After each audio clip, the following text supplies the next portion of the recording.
दोस्तों आज की जो सत्य घटना है, मलेशिया में नरसिंह देवता ने अपने भक्त को बचाया और वहां पर उनको उठने, जब भक्त पूरा मूर्छित अवस्था में चले गए थे उसको साक्षात दर्शन भी दिए। उसको हॉस्पिटल में जितने लोग थे सब ने इस बात के साक्षी रहे, इस बात के गवाह रहे कि नरसिंह देवता ने वाकई में अपने भगत को दर्शन दिए और अपने भगत की जान बचाई।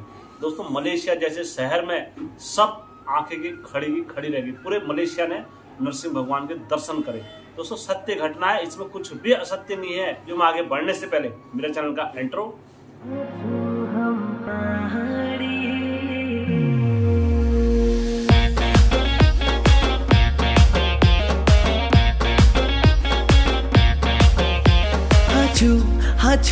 हाचू हम पहाड़ी।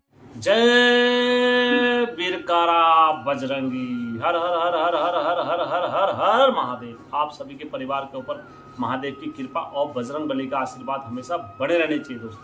दोस्तों यह सत्य घटना में आगे बढ़ने से पहले मैं आप लोगों से रिक्वेस्ट करना चाहूँगा, गुजारिश करना चाहूँगा, अनुरोध करना चाहूँगा कि यदि आप लोगों के पास भी कोई ऐसी सत्य घटना है जहाँ पर साक्षात आपके भगवानों ने, आपके घर के इष्टों ने, चाहे आपके घर के पितरों ने कहीं पर भी न्याय करा है, आप ऐसी घटना हेमचू पहाड़ी के साथ साझा करना चाहते हो तो अवश्य अपने चैनल हेमचू पहाड़ी में भेजें और मैं आपकी इस घटना को सत्य समझ के ही अपलोड करता हूं। दोस्तों आप ये कतई ना सोचें कि हम हेम भाई से संपर्क कैसे करें, कहाँ करें, किस उसमें करें। तो दोस्तों आपको केवल एक चीज़ करना है, आप मेरे डिस्क्रिप्शन में जाएँ, वहाँ पर व्हाट्सअप का लिंक है, आप टेलीग्राम का लिंक मेरा इसमें चलता है, टेलीग्राम का लिंक भी है और मेल आईडी भी है। आप किसी भी तरीके से आप मुझे स्टोरियाँ भेज सकते हैं।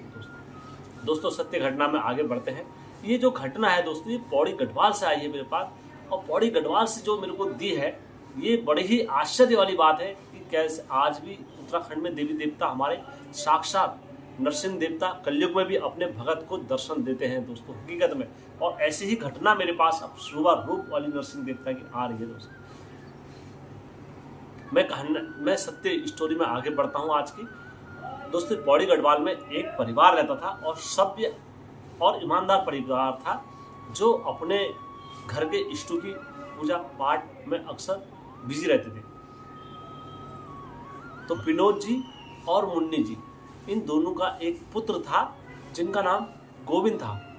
गोविंद क्या हुआ, गोविंद की पत्नी का नाम रेखा था, रेखा और उनके बच्चे का नाम क्या था, सोनू था। गोविंद ने सारी चीज़ की पढ़ाई वगैरह सब कुछ कर रखा था। अब वो बेरोजगार केवल अपने घर में बैठा हुआ था और ना जाने कई जगह उनने नौकरी के लिए अप्लाई करा। हर जगह से यही जवाब आता था, 2-4 दिन में बताएंगे, आज बताएंगे, कल बताएंगे, परसों बताएंगे। यही उन लोगों के मन का यही रहती थी कि कब आएगा आखिर जवाब। विनोद की क्या हुआ, कहीं से कोई जॉब का कोई रिप्लाई नहीं आया। तो विनोद बड़े दुखी मन से उनने क्या करा, वो अपने घर से अप्लाई करता रहा ऐसी। तो मनोज के जो पिताजी थे उन्होंने कहा यार आप क्या करें, हमारे पुत्र की कहीं नौकरी नहीं लग रही है। पिता को बड़ा दुख और आश्चर्य रहता है कि यार आखिर पिता की नौकरी, हमारे पुत्र की नौकरी क्यों नहीं लग रही है, किस लिए नहीं लग रही है, थोड़ा हमें देखना चाहिए अपने पुत्र की नौकरी। विनोद जी ने क्या करा, अपने देवी देवताओं के आगे नतमस्तक हुए। नतमस्तक होने के बाद नरसिंह देवता के आगे कहा कि हे नरसिंह देवता, मेरे पुत्र की नौकरी लग जाए और मेरा पुत्र अच्छे जॉब में चले जाए, मेरा पुत्र का अच्छा कारोबार हो जाए तो मैं अच्छे से आपकी पूजा वगैरह करूँगा। तो उसके कुछ दिन बाद क्या हुआ, 2-4 दिन बाद गोविंद को क्या हुआ, सिंगापुर से गोविंद को बुलावा आया। और सिंगापुर एक अच्छी कंट्री है और पैसों वाली कंट्री है। तो सिंगापुर से जब बुलावा आया तो सिंगापुर गोविंद ने कहा ठीक है हम जाते हैं। वहाँ से उनका फैमिली पैकेज वगैरह जो भी था, पहले गोविंद वहाँ गए, जाने के बाद इंटरव्यू वगैरह उनने सारा क्लियर और उनकी अच्छे खासा सैलरी पैकेज वगैरह लग गया था। वो अपने घर से सारा सामान वगैरह सब ले गए वहाँ पर गोविंद, और जो भी उनका घर का जाता थे अपने घर से सारी चीज़ ले गए, अपने बच्चों को और अपने बीवी को, उनको सबको वहाँ अपने साथ ले गए। वहाँ जब सिंगापुर ले गए अपने बच्चों को, वहाँ पर सेटल हुए, उनकी नौकरी वगैरह अच्छे से चलने लगी सिंगापुर में। तो अब अपना कोई व्यक्ति गांव के माहौल से जब वहाँ जाता है तो थोड़ा उन्हें एडजस्ट करने में, थोड़ा सीखने में बहुत सारा समय लग ही जाता है, थोड़ा वहाँ की राह रीति जानने में। तो ऐसे करते करते ये जब वहाँ सिंगापुर में सेटल हो गए, इनको सब रहना खाना पीना वगैरह सब अच्छा लगने लगा, तो क्या हुआ, इनके सपनों में रात को एक जोगी आता था जिसकी लंबी लंबी बड़ी बड़ी जटाएं थी और तिमुर का लट्ठा हाथ में, चिमटा हाथ में, खरवे की झोली पकड़े हुए। तो इनके धेली पर आके वो जोगी डेली रोता था। गोविंद ने जोगी से जाके पूछा, हे जोगी महाराज, आप कौन हो और क्यों रो रहे हो? तो गोविंद ने जब ये पूछा जोगी से, तो जोगी ने कहा, बस जब तू सब चीज अपने घर से लेके आया तो मेरे को क्यों नहीं लेके आया? तू मुझे वहीं क्यों छोड़ कर आ गया? तू मुझे भी अपने साथ लेके आता यहाँ पर। खट से गोविंद की आंख। गोविंद ने कहा, यार ये क्या हुआ, क्या सपना आया है? बाबा मेरे सपनों में आ रहा है। चलो उन्होंने कहा, कोई नहीं है, खाली दफन हुआ है। उसके बाद अगले दिन देखा वही सपना फिर आया और गोविंद वही चीज दोहरा रहा, बाबा जी तुम कौन हो, क्या हो? फिर गोविंद इस चीज को फिर बोला। ये कंटिन्यू 1 दिन 2 दिन 3 दिन 4 दिन नहीं, ऐसे करते करते ये 1-2 महीने से लगातार सपना आ रहा था। और ये सपने में उसे बार बार अगर कोई दिखाई दे रहा था तो जोगी दिखाई दे रहा था। कभी रोते हुए जोगी दिखाई दे रहा था, कह रहा था, हे बेटा तू मुझे वहीं छोड़ कर आ गया, वे बेटा भक्त तू मुझे वहीं छोड़ कर आ गया, क्या कारण होगा? अब एक चीज जब बार बार रिपीट होती है ना, तब यहाँ से शंका हमारे दिल में डाउन होता है और तब मन में हमारी शंका होती है कि यार ये बार बार हमारे सपनों में कौन आ रहा है, क्यों आ रहा है, किस लिए आ रहा है, क्या इसका मुझसे काम है? ये फिर शंका और संदेह हमारे मन में प्रकट होने लग जाते हैं। तो उसी प्रकार गोविंद के मन में ये शंका और ये सारी चीजें आने लगती। तो गोविंद अपनी समस्याओं को लेके कहाँ चले गया? चर्च में चले गया। अपनी समस्याओं को लेके कहाँ चले गया? पादरी जी के पास चले गया। अपनी समस्याओं को लेके कहाँ चले गया? मौलवी लोगों के पास चले गया। हर जगह, हर मंदिर में, हर जगह, ये सिंगापुर जैसे शहर में अपना इलाज कराने के लिए भागा। मेंटली डॉक्टर के पास गया कि हे डॉक्टर साहब कि मेरे को बार बार एक सपना रिपीट हो रहा है, क्या हो रहा है ये? तो डॉक्टरों ने देखा, उन्होंने कहा कुछ नहीं हो रहा है, ये तो आते हैं सपने, तो इनका कोई वो नहीं हो सकता है। लेकिन कहीं ना कहीं गोविंद का मन अंदर से शंका और संकोच में था कि यार ऐसा क्यों हो रहा है? एक शख्स का मुझे बार बार दिखना आश्चर्यजनक कर रहा है। तो यही चीज गोविंद के मन में घाव करे जा रही थी और ये इतने जगह होके आ गया था। तो ये चीज को रोकने के लिए सब असमर्थ थे वहां पर। कोई उस चीज को और उस शक्ति को और उस जोगी को आने से इनके पास कोई नहीं रोक पा रहा था। तो ऐसे करते करते ये जब परेशान हो गए तो इनने क्या करा, ये अपनी ड्यूटी से आ रहे थे कार चला के। जब कार चलाते हुए आ रहे थे तो अचानक क्या हुआ, इनका ध्यान कहाँ था? वही जोगी पे था कि यार वो सपने में आया होगा, आज फिर आएगा, क्या कहेगा, फिर रोएगा। तो इनका क्या होता, अचानक कार का सिंगापुर में क्या होता है, एक्सीडेंट हो जाता है।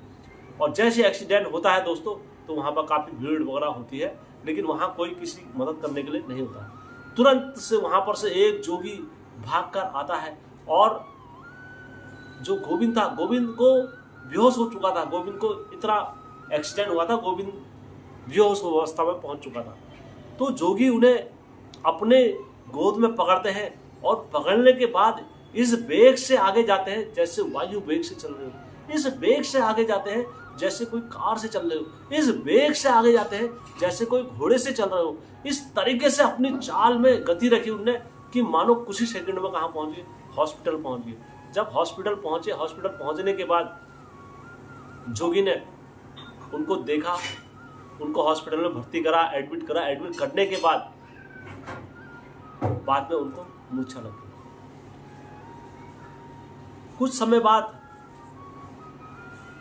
गोविंद को स्वप्न आता है और स्वप्न में वही जोगी को फिर से देखता है हॉस्पिटल में गोविंद, और वो जोगी को रोते हुए देखता है। इस तरीके से जोगी रो रहा था मानो जैसे कितना दुख जोगी को हो रहा हो। तो गोविंद ने स्वप्न में पूछा, हे जोगी महाराज आप कौन हो? मैं आपको बार बार क्यों देख रहा हूं? और मैं इस तरीके से आपको देखूंगा तो मैं कैसे रह पाऊंगा, मैं क्या कर पाऊंगा? तब जोगी ने बोला, हे बेटा मैं तेरा घर का इष्ट दूधिया नारसिंह हूं, मुझे पहचान। तो उन्होंने बोला, कौन? क्या बोला? दूधिया नारसिंह? कैसी बात कर रहे हो आप बाबा? इस जमाने में कौन नारसिंह, कौन देवता, कौन होता है? कोई नहीं होता है। अगर तुम बात कर रहे हो कुल देवता की तो मुझे बताओ तो ये उस टाइम पर कहाँ गया था कुल देवता, जब मेरे पे नौकरी नहीं थी और मैं नौकरी के लिए दर दर भटक रहा था। और आज जब मैं अच्छा तरह से सक्षम हो चुका हूँ, कार्य में अपने पहुंच चुका हूँ, तब आज तुम्हें याद आ रहा है कि ये हमारा भगत है। अगर तुम थे मेरे गुरु और थे मेरे घर के इष्ट, थे हमारे घर के रखवाले, तो आपने उस टाइम पर क्यों नहीं करी? जब मैं जॉब के लिए भटका तो आपने मुझे क्यों नहीं दिया उस टाइम पर? तब दुर्गाई नरसिंह बोलते हैं, बेटा मैं तेरे घर का इष्ट हूँ और तेरे लिए मैं हर जगह तेरी रक्षा करने के लिए आता हूँ। और तुझे आज भी यकीन नहीं आ रहा होगा, मैं तेरे को 2 वचन बोल रहा हूँ, और अगर तुझे फिर भी विश्वास नहीं आएगा तो मैं तेरे को अपने असली स्वरूप में फिर दर्शन दूंगा, फिर स्वप्न में नहीं, मैं हकीकत में दूंगा फिर तेरे को दर्शन। उन्होंने कहा ठीक है महाराज जी, आप मुझे बताओ। उन्होंने कहा जो तू हॉस्पिटल में तेरे को जो लाने वाला हूँ तो वो मैं ही ला के आने वाला हूँ, तेरे को मैं ही लेके आ रखा हूँ यहाँ पर, क्योंकि तेरी ये हालत हो रही थी, तेरे को वहाँ पर किसी ने नहीं पकड़ा और तेरे सामने कोई लग भी नहीं रहा था, तो मैं आया तेरे वहाँ पर, तब तेरे को यहाँ पहुँचाया हूँ। और तुझे फिर भी तेरे को यकीन नहीं आ रहा है तो तू अपने घर से पूछ लेना, अपने पापा से पूछ लेना दूधिया नारसिंह की कृपा क्या है, और दूधिया नारसिंह की कृपा तेरे ऊपर कैसे बनी, क्या बनी, वो सब तेरे को तेरे घर के पिताजी बताएंगे। उन्होंने कहा ठीक है महाराज जी मैं बताता हूँ। फट से इनकी आँख खुल गई, और जैसे आँख खुली तो इन्हें अपने आप को देखा बिस्तर में पड़ा हुआ देखा, और इनके इर्द गिर्द कोई नहीं। तो इतने में ही कुछ देर में वहाँ पर क्या होती है, एक फीमेल नर्स आती है, डॉक्टर साहब इनको होश आ गया है, डॉक्टर साहब गोविंद को होश आ गया है, पेशेंट को होश आ गया है। तो जैसे ही डॉक्टर साहब भाग के आते हैं और फीमेल महिला वहाँ पर होती है, तो इनको देख के डॉक्टर साहब कहते हैं अब आपको होश है, आप अब सही हो? तो इन्होंने बोला हाँ महाराज जी। इन्हें महाराज जी मुझे यहाँ पर कौन लेके आया था? तो आप सिंगापुर वाले इतना कहाँ जानते हैं कौन है क्या है? तो सिंगापुर वाले ने बोला एक बुढ़ा आदमी आया था जिसके बाल इतने लंबे थे, इतने विकराल थे, उसके शरीर पे ऐसा लगा था जैसे राख लगा के आया हो, और चिमटा और तिमुर का लट्ठा उसके हाथ में था। तो वो जोगी तुमको यहाँ पर छोड़ के गया। खट से उसके आँख में आंसू आ गए। उन्होंने कहा मेरे इष्ट देवता मेरे सपनों में आ रहे बार बार, और मुझे एहसास नहीं हो रहा है इस चीज़ का।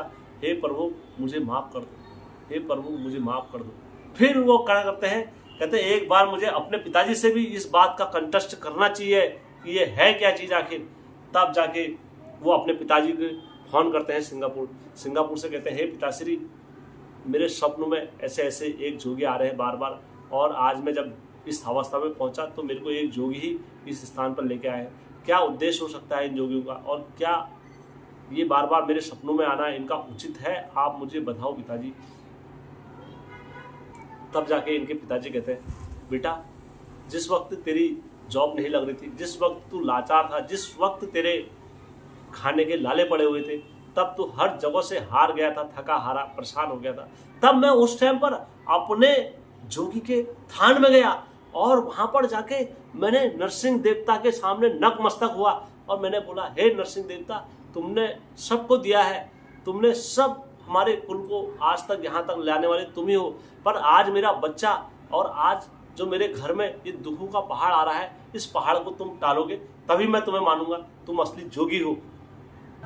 ए रात लागी गो छो न ते नरसिंहनी, ए रात लागी गो छो न ते नरसिंहनी, तुम्हारो भगत छो मैं कुछ यवा पुरिया सोराला बांधे पांगड़ी गोयु जोगी। अगले दिन ही बेटा तेरे को सिंगापुर से बुलावा आया और देखते ही देखते तू वहाँ सेलेक्ट भी हो गया, और सेलेक्ट होने के बाद तो आज सिंगापुर में अच्छे से रोटी खा रहा है, सब कुछ खा रहा है। लेकिन बेटा तो अपने इष्ट को मत भूलना, उनकी कृपा दया दृष्टि ही सब कुछ है, और तेरे ऊपर दया दृष्टि है और तेरे ऊपर उन्होंने नजर रखी हुई है, तभी जाके तेरा यहाँ कोई बाल बाका नहीं कर पा रहा है।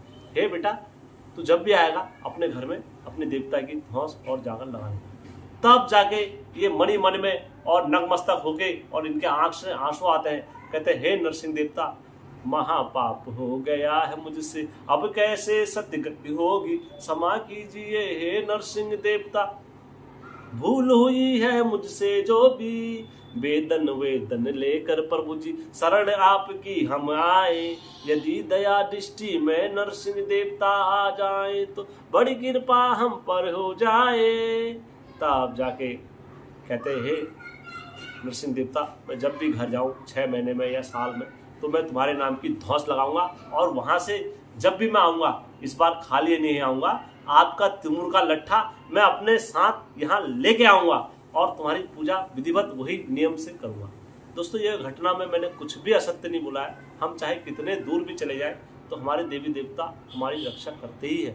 दोस्तों ऐसी घटना जैसे कैची धाम बाबा जी, नीम करोली बाबा जी हैं, तो फेसबुक के मालिक जो विदेशों से आकर यहाँ बन के गए हैं, तो वो जब बाहर से आके यहाँ बन के जा सकते हैं, तो हमारे तो उत्तराखंड के देवी देवता हर जगह अपने भगत की रक्षा करने के लिए तात्पर्य रहते हैं और उनको विदेशों में ऐसे ऐसे चमत्कार दिखाते हैं अपनी शक्ति का कि वो खुद हैरान रह जाते हैं। तो दोस्तों ये घटना एकदम 100% सत्य है, इसमें मैंने कुछ भी असत्य नहीं बोला अपने मन से। दोस्तों अगर आपको इस घटना का कुछ भी जानकारी इन्फॉर्मेशन वगैरह चाहिए तो आप मेरे व्हाट्सएप में आ सकते हो, तो हमसे वार्तालाप कर सकते हो। दोस्तों अगर कहानी अच्छी लगी होगी तो वीडियो को लाइक, सब्सक्राइब और शेयर करना कतई मत भूलना। दोस्तों हेमचू पहाड़ी चैनल आपका अपना चैनल है दोस्तों।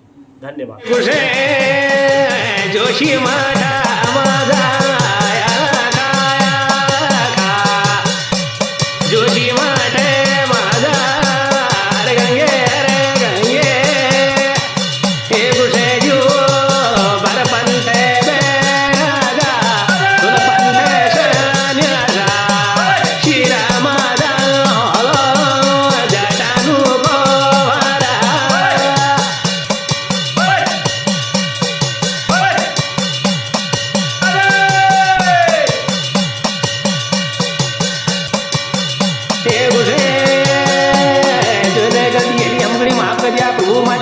काली सेवा तो यहाँ में लगाइया। बोलो नरसिंह देवता की जय।